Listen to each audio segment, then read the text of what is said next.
Have you tried adding layers to tags? In this video, I show you how.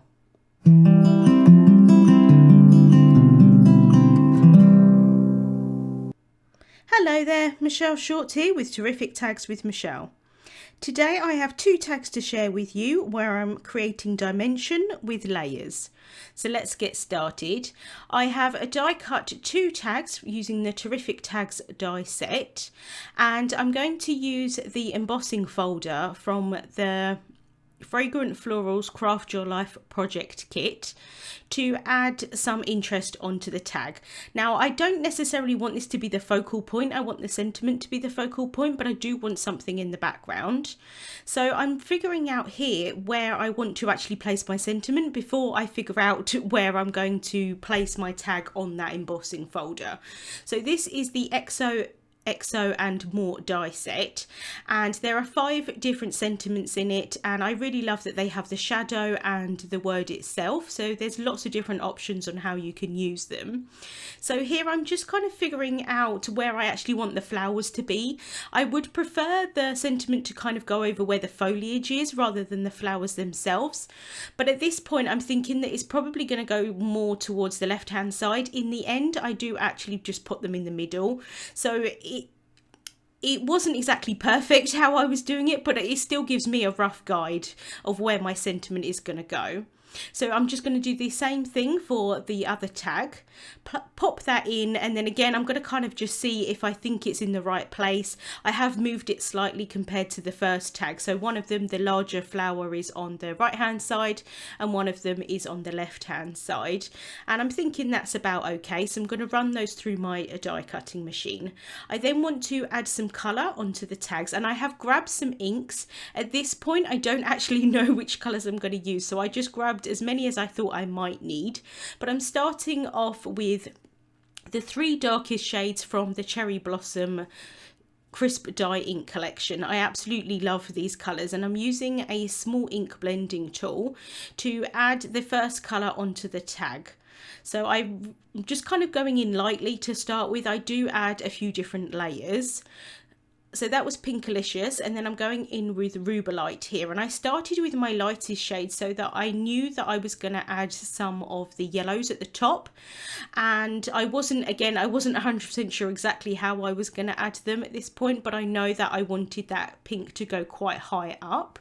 So I finished off with that Rubelite, and then I'm going to go in with the darkest shade here at the bottom, and I'm just really kind of adding a lot of this because I do want it to be quite dark, and this is the Razzleberry colour. It's one of my favourites. So again, I'm adding quite a lot of layers. You could do this before you did the embossing or afterwards. It doesn't really matter in this respect, but again, I wasn't 100% sure where I was going to go with the ink blending. I wasn't sure if I was going to focus some of the colour in some places and not in others, depending on the pattern on the embossing folder, but I ended up kind of going for more of an ombre look. So in the end, I just used the chamomile colour from the Golden Sunset collection, and where that colour meets the pinks, it is creating an orange colour.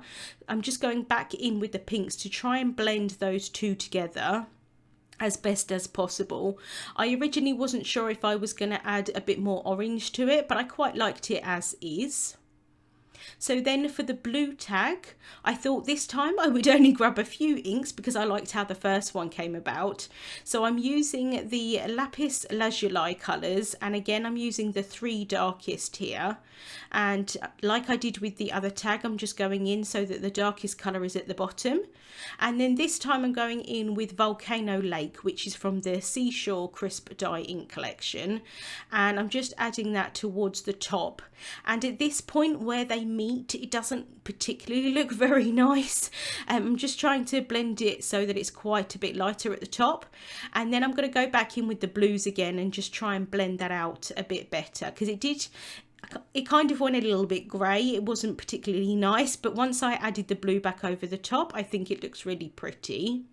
But I did want to add a little bit of extra darkness there at the bottom. I could still see some of the white cardstock poking through, so I am adding a few more layers, and as the ink dries, it does dry a little bit lighter.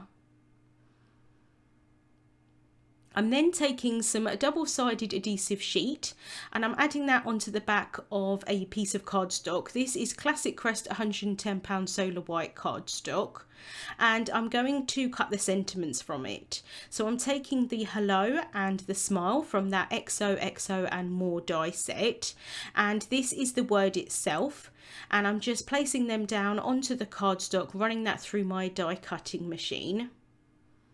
And I'm just popping those out, and the backing of the adhesive sheet has come off, like it hasn't cut through all the way, and so this is kind of like the exposed adhesive, so I'm just kind of trying to get it to stick to my thumb here so that I can pop out the die cut. And I just want to make sure that I like it in white. I wasn't 100% sure at this point whether I was going to like it in white or I maybe wanted it in black or something, and I do really like it in white. So I'm going to cut that again using the same piece of cardstock with that double-sided adhesive sheet on the back. And then for the shadow pieces, I'm going to cut those from Vellum Translucent Paper. And when I cut vellum, I do like to add it inside a piece of scrap paper so that it prevents any of the marks from the cutting plates getting onto the vellum, and you definitely don't want to see that because obviously it's translucent, and I think it just helps cut it a little bit better as well. So I'm just popping those out, and then I can place the word on top, and because that adhesive is exposed, I can just pop that on quite easily, not having to worry too much about glue or anything like that. And I'm just using my tweezers here just to place that down. And the great thing about this adhesive sheet is, although it does stick really well, you have quite a lot of wiggle room to start with before you really press it down, so you can move it around as much as you need to. So just popping that down, remembering the little dot on the eye, and then I'm going to add the next layer on top, and I'm just doing 2 layers here. I just wanted to give it a little bit of extra dimension. So again, just trying to line that up as best as possible, and then I can use my bone folder to really press that down to make sure that adhesive sticks well. And I'm just going to do the same thing for the hello, and then I'm using my tweezers here just to go around that cardstock just to remove any excess pieces. I'm then taking my tags and I'm actually just going to cut a small amount off one of the sides. I wasn't sure if I was going to do them on the same side or different sides, but in the end I just did it on the right hand side. And I'm taking the Essential Black and White paper pack, and I've cut 2 tags from that, and I'm going to stick the ones that I ink blended on top, and it's just going to give like a different kind of look to the tags. I thought they looked nice as is, but I really love that kind of little peeking of the black and white paper just along the edge. So I've added some instant dimension foam tape onto the back of the ink blended tags, and then I can pop those on top, and I'm just taking my time here just to try and line them up as best as possible.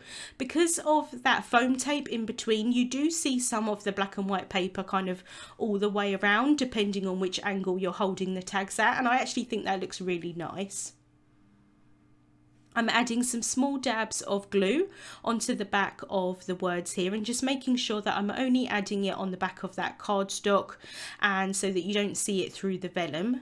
And then I can just place that down. I'm just placing it down lightly to start with, and then I can add an acrylic block over the top to hold that down while the glue dries. And then I did go ahead and finish off the tags by adding some twine through the top of them and tied those in a bow.